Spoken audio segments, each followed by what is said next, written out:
I'm getting a call. Oh, you can answer it. It's Major League Baseball on the line. Hello? Oh, get it. Oh, MLB, there's been a robbery because Francisco Lindor and Brandon Nimmo were snubbed from the All-Star game. I'd like to report a felony.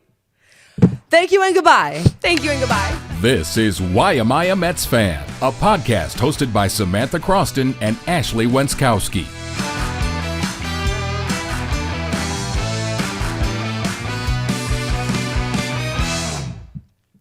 After an electric come-from-behind win on Sunday, Mets fans are feeling upset again because a couple of players were left out of the All-Star game, and we have a couple of thoughts on it. Hello, everybody. Welcome into the Why Am I a Mets Fan podcast, episode 9. I'm Samantha Croston. That's Ashley Wenskoski, and we have some thoughts on this news that we just heard. It just broke today. Hello? Oh, I'm getting a call. Oh, you can answer it. It's Major League Baseball on the line. Hello? Oh, get it. Oh, MLB, there's been a robbery because Francisco Lindor and Brandon Nimmo were snubbed from the All-Star game. I'd like to report a felony. Thank you and goodbye. Thank you and goodbye. That's all I have to say. I understand, and I think there are a lot of people who feel the exact same way that you do. Listen, this is the reality. Alonso was in, Nimmo, Lindor out, and I think particularly with Lindor, we have found that Mets fans are very upset about this. You included. Here's the thing, okay? No disrespect to Pete Alonso. I feel like a lot of times on this podcast, we come off like we don't like Pete Alonso or something. That's not the case. And we're happy he's in the game. Great player. Glad he's going to be there. Feeling great.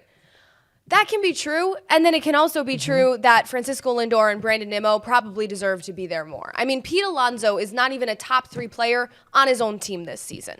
So for him to be the lone All-Star representative on the Mets this year, I don't know. It makes me a little upset. I mean, just the stats, right? Brandon Nimmo, he ranks second among all NL outfielders with a 2.8 wins above replacement. Lindor ranks second among all NL shortstops with a 3.3 wins above replacement. To me, it's Nimmo. I thought this was Nimmo's year that he maybe deserved to be there. But above all else, I mean, what else does Francisco Lindor have to do? He is consistent. This is a guy that has not made the All-Star team since 2019. Throughout that time, he's been 7th in the league in wins above replacement. Not for shortstops, 7th best player in the whole league for wins above replacement. I know he had a slow start. I know he had a bad April. I know he was Mets fans, Lindor's gone missing at the beginning of this season, but I just really think he deserved to be there. I think statistically he deserved to be there. I think, culturally, morale, like leadership-wise, he deserved to be there. I just don't think it should have been Alonso. I don't think Mets fans expected it to be Alonso. I mean, I saw Mets Twitter afterwards, and everybody's like, why is it Alonso? So, important thing to note here, and I saw this on Twitter as well, Mike Puma of the New York Post said Alonso had indicated he would only consider participating in the home run derby if he was selected to the All-Star game. Asked Sunday if he will be in the derby, Alonso said, you guys will see. Was that the entire thing? Was it a part of it? You decide. Let us know in the comments. I think that it is possible that had a role to play. And sure, right? I am a Mets fan. I like to watch Pete Alonso in the home run derby. It's exciting to have a Mets representative out there that has a legitimate shot in that home run derby every year. But at the same time, to me, it's just not a good enough reason. I just don't think this is a down year for Alonso. I mean, that's a fact. He has a career low 792 OPS this year. So for him to be the only guy, it just doesn't rub me the right way. And I think I would have been a lot more excited to see Lindor there, to see Nimmo there. I think it just would have been a better representative of the Mets this year because those two are the two that really churn the Mets wheels on their train this year. It's not Pete Alonso.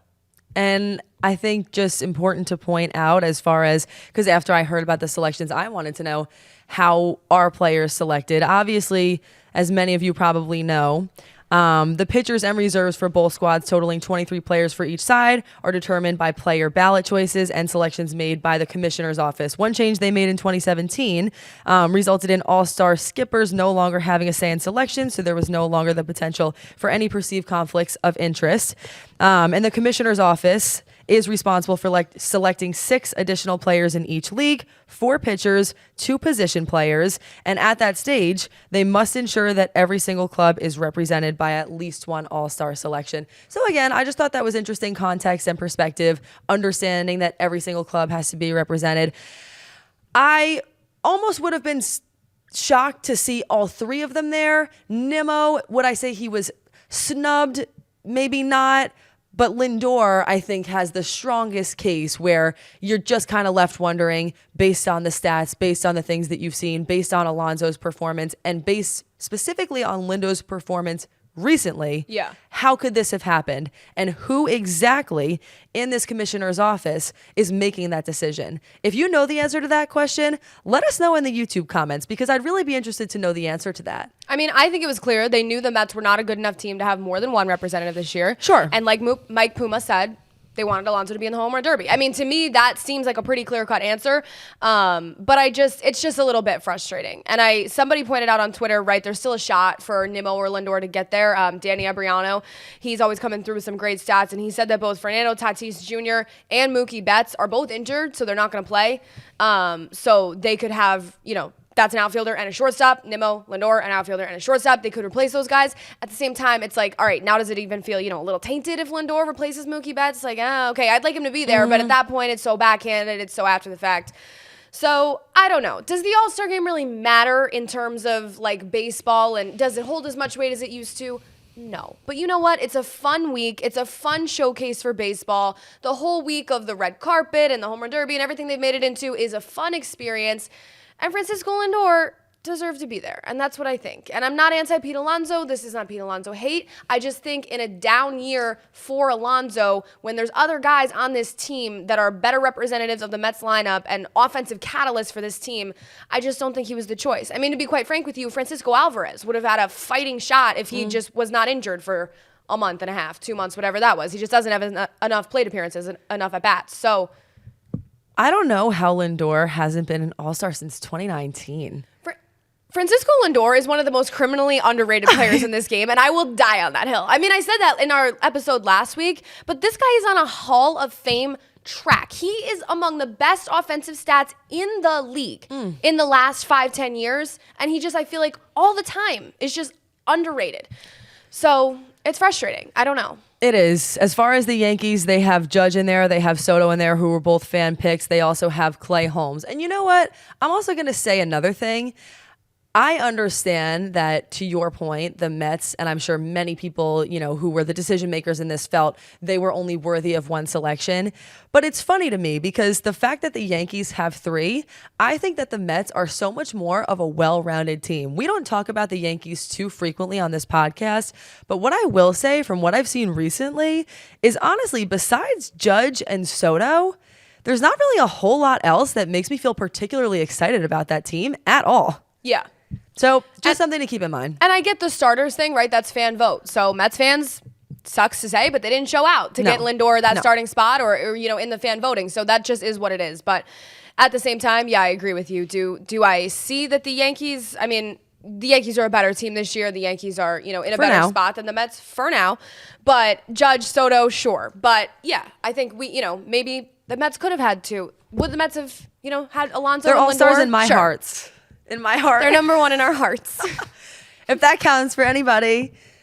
Okay, well, listen, all of that aside, all-star decisions aside, it is what it is. We're moving on from it. And something that makes me feel encouraged, inspired, happy, is that literally hours before this came out, the Mets came off of an unreal, awesome, wicked, come from behind win against the Pirates. They won 3-2, and there were so many good things to pull from that. There were wicked at-bats. The fact that Edwin Diaz came back in. Everything about it, from a culture standpoint, from a work hard standpoint, it was all heart, it was all hustle. What stuck out to you? Yeah, I mean, the Mets are back to 500, 2.5 games out of the wild card. I think today's win, this is Sunday, we're talking about earlier Sunday afternoon. I think that's a game they don't win in April, which is always a good sign. Do I think it was a save the season type of, we're on the edge of the cliff win? No, but I think it was pretty... not too far away from that. I mean, I think if you've dropped, say that goes the other direction and they've lost 2 of 3 to the Pirates. Now they got to try to get back to just split this series tomorrow. I don't feel so good about that. So at least having 1-2 already, going for 3 of 4 tomorrow with Christian Scott on the mound against the Pirates, I feel better. I think what you had to take away from that 9th inning today, when the top of the 9th, when Lindor had the game-winning 2-run single, is just what set up Lindor, right? Lindor and Diaz got the press from that. It was also great to see Edwin Diaz come back in and shut things down in the 9th after he blew the save in the 8th. But Jose Iglesias, was it Alvarez ahead of him in the lineup? Those were some great at-bats to set that up, and Lindor credited them afterwards in the post-game clubhouse. The walks and Iglesias, those were some really professional, high-quality at-bats that showed that they were never out of this game. I mean, unbelievable. It was Alvy forces a walk, Bader singles into center, and he's someone who has been great at the late inning hits. And then Iglesias is down to the last strike of the game, and he forces the walk, so the bases are loaded for Lindor. Lindor takes care of the rest with the game-winning hit. Even Mendoza, afterwards, in the post-game press conference, said the key to this game was the Iglesias walk. And I don't disagree. I really thought that up there, they all looked like vets. They all really looked like very composed in a high-pressure situation. Not to mention, and this is a question of the week that I have for everyone, listen, Edwin Diaz went in there with 1 out left in the 8th inning, and he screwed it up. They were really a strike away from a loss, and they won that game. But the fact that Mendoza had, I don't know, the balls, for lack of a better word, to throw Diaz back in there in the 9th, I thought was such good managing. Easy for me to say that now because they won, but I really mean it, and I'd be curious to know, did you guys think, if you were watching the game, you saw Ottavino warming up in the bullpen. Did you think that they should have thrown him in instead, or did you like the decision to keep Diaz in? I think that throwing Diaz back in there was smart. And the reason why I think that is because if you don't do that, whether they win or lose, now Diaz has to sit with that overnight. He has to sit with the fact that he blew that 8th inning. Instead, he has his confidence back. He really gains that back by going back in there. And I think by Mendoza, again, continuing in front of the press to say, he's our guy. He's going to stay our guy. That's why I put him in there. I think it just exudes such confidence that if I was his player, I'd feel that. It would wear off on me, knowing that he felt that way about me. Yeah, I agree with you. I mean, I think now we can look back on it and say, great decision. If it went the other way, I would not be saying that, but I'm glad that it did go that way. I was nervous. I'm not going to lie to you. When I'm watching the game, watching Edwin Diaz come back in after he hasn't thrown a pitch in 25 minutes because of the offense in the top of the inning, I was nervous about that. But it worked out, and he proved to. I've said this all along. This season for Edwin Diaz has felt a little bit like he needs to prove he's back to himself. Not that he needs to prove it to the team, not that he needs to prove it to Mendoza. I think Edwin Diaz, in an internal sense, needs to prove something to himself. So I think today definitely helped with that. The other flip side of that coin, which we'll get into with some of Mendoza's bullpen management here in a second, I don't really know why he took out Dednell Nunez after he'd gotten 2 outs in the 8th to bring in. Did I love the decision to go for a 4-out save there? No. But it worked out, so I can't complain. Also, interesting stat, Edwin Diaz both got a blown save today and was the winning pitcher of the game. Like, how many times has that happened in baseball history? You get docked for a blown save and a win. That sounds like something that I need James Buckley to put in the comments and research. So if you're listening, we definitely want to know the answer to that question. It's also a good time for one of our tweets of the week that I thought was interesting. I mean, one thing about this game, heart rate, up, down, up, down, up, down. I saw a tweet by Alvarez Met for Life earlier in the week where he said, I genuinely think Yankee fans wouldn't last a week if they watched the Mets. And it was a response to a video that John Boy posted about his dismay over an extra innings loss that the Yankees had to the Red Sox amidst their recent skid. I actually sort of agree with that. Like, honestly, that video from John Boy, I don't know if you saw that, but I thought it was so funny because he really looked just truly like in dismay, really didn't know what to do with himself, very emotional. And in my head, I really thought, I honestly feel this way once a week. Yeah, like once a week. Like very frequently. Yeah, the Yankees, I mean, we don't have to get too into it, but like they've hit a slide recently. They won a series in like a month. They're playing on Sunday Night Baseball right now. Yep. Certified slide, okay? Certified Not even slide. being dramatic. But then you look at the record, there's still like 15 games over 500. Like, cry me a river, folks. Like, okay? Like, you're going to be all right. What? It's fine. It's going to be okay in the Bronx. Yeah, that, and then our other tweet of the week from Phil Meeks, I thought this just encapsulates the Mets night in and night out. He said, having a top 10 offense in baseball means you're never out of the game. Having a bottom 10 pitching staff in baseball means nothing is ever safe. That's how it is with the Mets. Every night, nothing's ever safe. It's like, nothing's ever safe. That was beautiful. You're always a little nervous. That was poetic by him. Yeah, very nice. Really like that a lot. Couple of stats of the week for you guys that we thought were interesting. One of them being that while Diaz was out, the Mets bullpen had an 8.37 ERA, the worst in the majors. You don't always feel safe while he's in, but you definitely didn't feel safe while he was out. You'd rather lose the game with Yep. Edwin Diaz than lose the game with anybody else, and I stand by that. 100%. Stat of the week, number 2. The Mets are 27-12 overall when Alvy plays and 17-32 when he does not. I was watching the game earlier today. I had a thought on something that I don't think that we've talked about on this podcast yet, which is, why is this that it is so starkly different when he's in and when he's not in? Part of the reason, from what people have discussed, is that I feel like he always knows the exact right time to go up to the pitcher and to try and calm the pitcher down. That's one thing. But the other thing that I just thought about recently is honestly the fact that he's able to speak in both Spanish and English.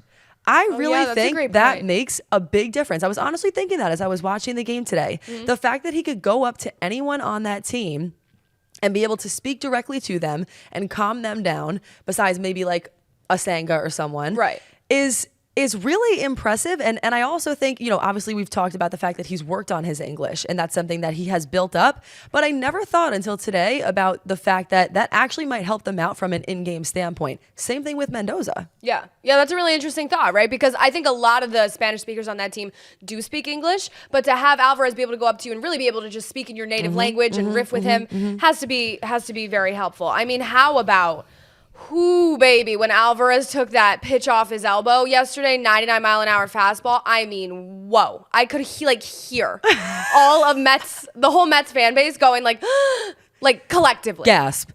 Absolute gasp. One more stat of the week for you, then we'll move on to our next topic. The Mets have the easiest remaining strength of schedule in the National League from this point forward. Combined opposing win percentage is .488. That's encouraging.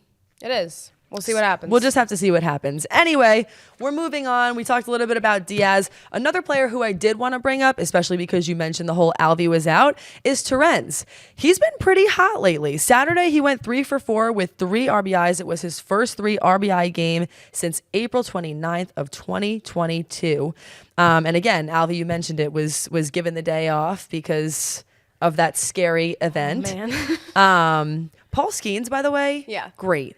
So great. All-star. Yeah. Honestly insane. Good for the game. And you know what? I like that Paul Skeens is on the Pirates. I think something that's good for baseball is to have some of these rising upcoming stars be on teams like the Pirates, be on teams like, the Royals have a couple all-stars this year, young guys. Teams that we don't talk about every day. It's good to grow the game in that sense. So Paul Skeens, don't do that against the Mets, but keep doing what you're doing over there in Pittsburgh. Agree. As far as Torrens, at the end of the day, you obviously know that Alvy is the guy.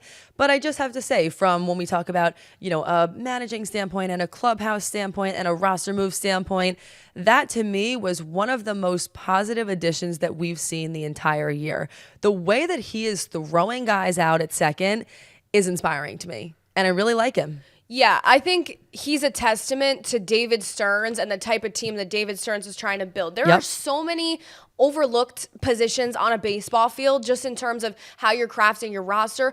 Backup catcher has got to be up there with the most overlooked, no one's sweating over here over the backup catcher. At the same time, if you have a backup catcher that can be productive and that can really help you in spots and help you on a Sunday when you got a day game after a night game and Alvarez is on the bench, that's really valuable. And I appreciate David Stearns' attention to detail with those things, not only with Torrens, but with some of the other bench guys this year with, Colin Iglesias up from AAA, making that switch. It's little moves that get your team to the playoffs, and I appreciate so far David Stearns' little moves. David Stearns is a chess guy. He plays chess. You get that feeling. I think he'd be very good at chess, probably. I think he'd be killer at chess. You mentioned the bullpen. It's definitely something that we need to talk about. As far as who is promising, anyone who sticks out to you where you think, I like what I see, or anyone who sticks out to you where you think, I know that I don't like what I see. I liked the decision, which I actually kind of had called for last week on this podcast, to bring up Buteau from AAA to... they just quite frankly needed someone competent to eat innings. So I like the decision to bring up Buteau. He's used to being in a starter role, but they just need someone to eat innings. I like what I've seen from Dednell Nunez. I think, maybe he does transition into more of that traditional setup role for the Mets in the 8th inning. I don't know if we've seen enough yet to designate him as that, but I think he's very promising for sure.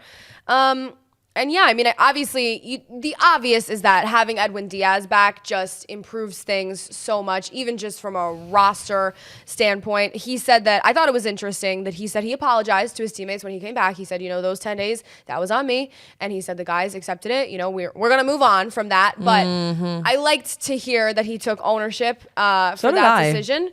But yeah, and the Mets are adding arms, starting to add arms already. I think we're going to see them for sure put an emphasis on adding arms as we approach the trade deadline.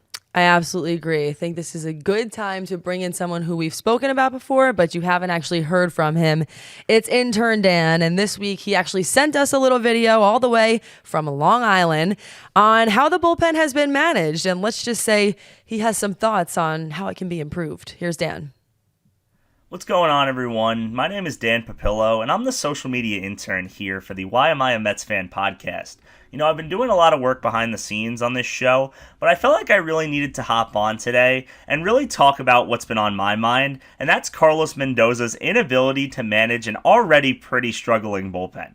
Now, Edwin Diaz gets suspended, and there's a lot of question marks because this bullpen's been pretty poor all season. You're playing good baseball, but you really just can't trust anybody to get you outs. So going into this 10 games, the suspension ended on Friday's game against Pittsburgh. The Mets go 5-5. Now, that's not too bad on paper, right? But the problem is the inability to manage the bullpen and the issues that came from it. I feel like 3 or 4 of those games should have been won. And one I want to point out in particular is Wednesday's loss against Washington. The Mets are leading 5-4 after Christian Scott gives up the 3-run home run, and the Mets decide to go to Adam Ottavino to mop up the mess, which is fine. Adam Ottavino comes in, he throws 13 pitches and records 3 outs. There's 2 outs in the bottom of the 6th, and Carlos Mendoza decides to bring in Jake Diekman.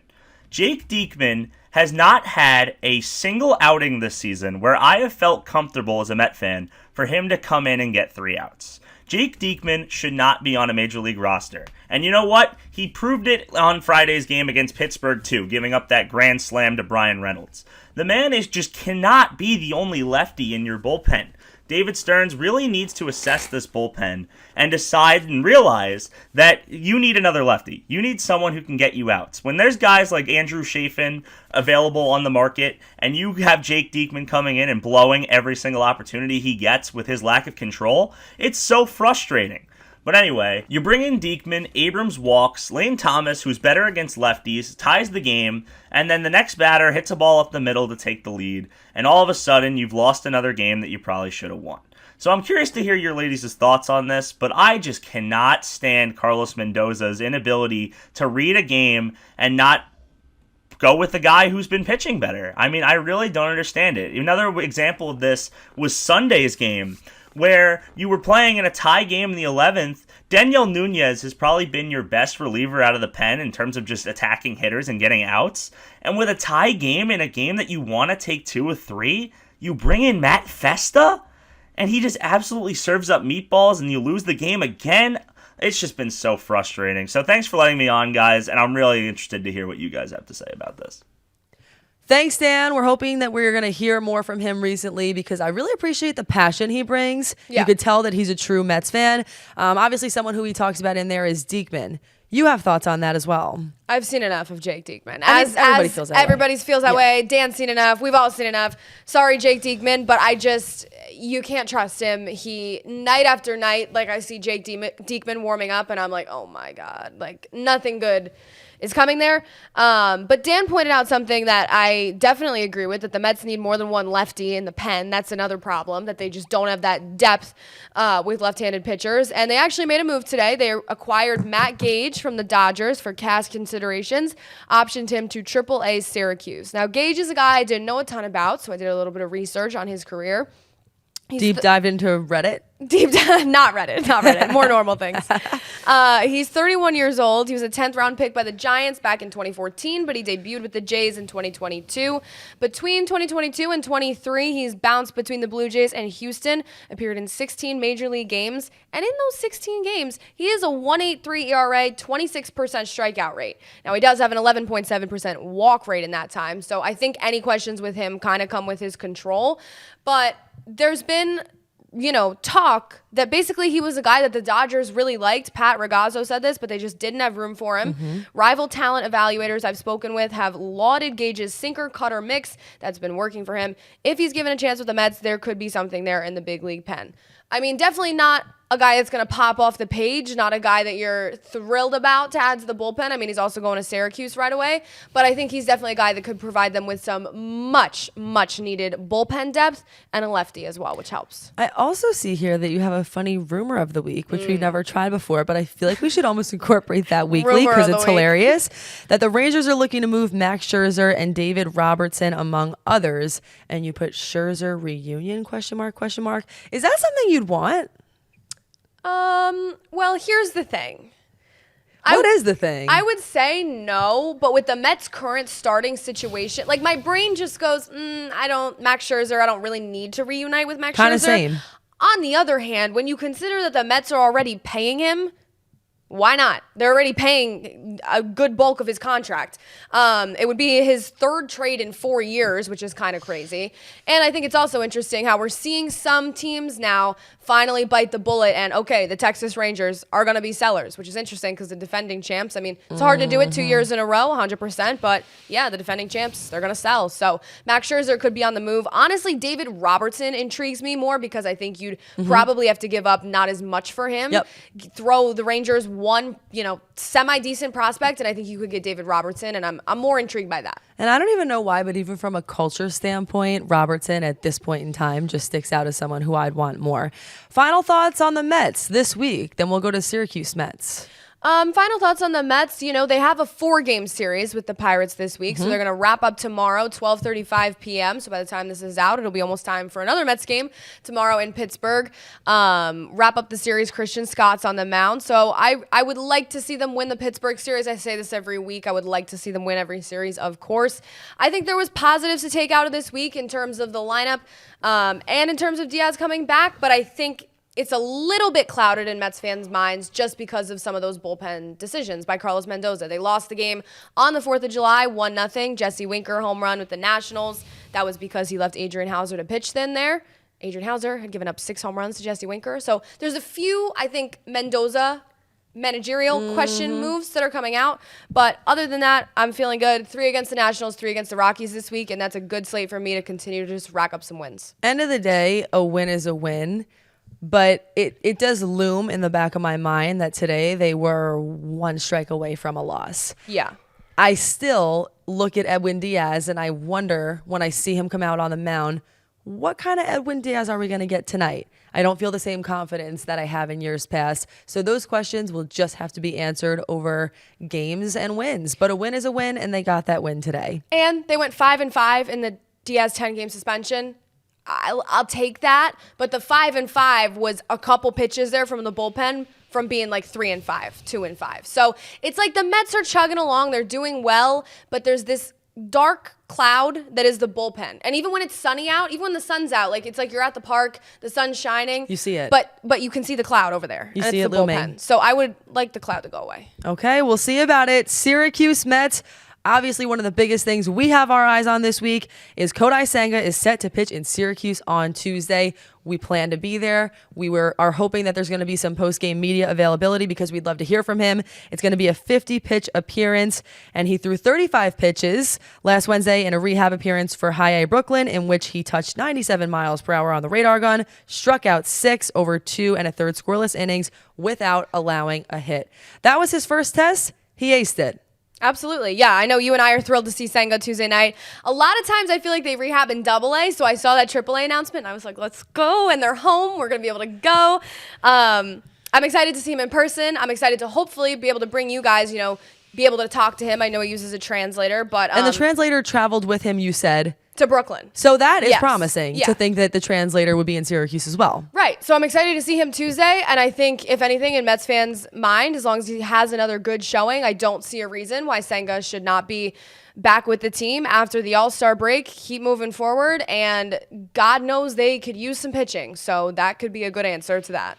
Oh, we'll see about it. It's getting spooky in Syracuse. Maybe we'll have a midweek episode and name it that. The other big thing that I saw this week is that Eric Orze is called up for the first time in his professional career.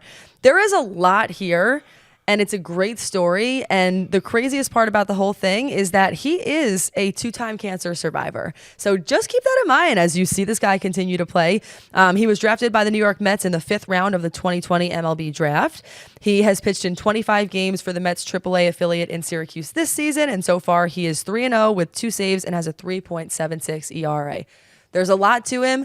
But one thing that was pointed out, I actually was just reading up on the University of New Orleans athletics article that came out about him because that's his alma mater. And his coach essentially said, Blake Dean, that he's just overcome so much adversity in his baseball career. And I am not speaking from experience here, but I feel like if you can overcome something like that twice, everything on the mound must feel like cake to a certain extent. So I'm really excited for him, and I'm happy that he's getting this opportunity. Yeah, AAA Mets manager Dick Scott, they were on the road in Worcester, and he got the chance to tell Eric that he had been called up, and he made the announcement in front of the whole clubhouse, and guys were cheering for him. And he said, afterwards, he kept his cool in front of everybody, but then he got a little emotional afterwards. It's always great to see those guys who have been working toward this for a really long time finally get their shot up at the big league level, especially a guy who has, survived cancer 2 times like that. It's just great to see. Makes me want to cry. I know, it makes me a little bit want to cry too, but hopefully he can give the Mets, again, some much needed bullpen depth. I know he has a signature pitch as well. I think it's some kind of sinker cutter action. There's so many words these days, slurves, terms, I don't know. A slurve. A slurve. But he has a signature put away pitch, so we'll see if he can help the Mets. I hope he can. I hope we don't see him in Syracuse again. Listen, he's been striking out batters at a high rate as well. He has 56 strikeouts, around 38 innings. So we will just have to see how much of that translates now that he has made it to the show. Final thoughts, and we'll wrap it up for this week. Final thoughts. We're officially week before the All-Star break, week-ish. So Nationals, Rockies, let's get it moving. Let's stack some wins. And then I only get to watch Pete Alonso in the All-Star game, so there's that, but I'll save it. This is my one final thought. PNC Park in Pittsburgh is the most beautiful baseball park I have ever seen in my life. So glad you just brought that up because I meant to and I forgot. I am in love with PNC Park. I just need everyone to know, if you have not been to PNC Park, move around your schedule so you can go there. Not too far from New York, 5 hours, maybe 6. Yeah. Doable weekend trip. PNC Park is stunning. You heard it here first. The Why Am I a Mets Fan podcast, stamp of approval on PNC Park. Thanks so much for joining us for episode 9. We'll see you back here next week.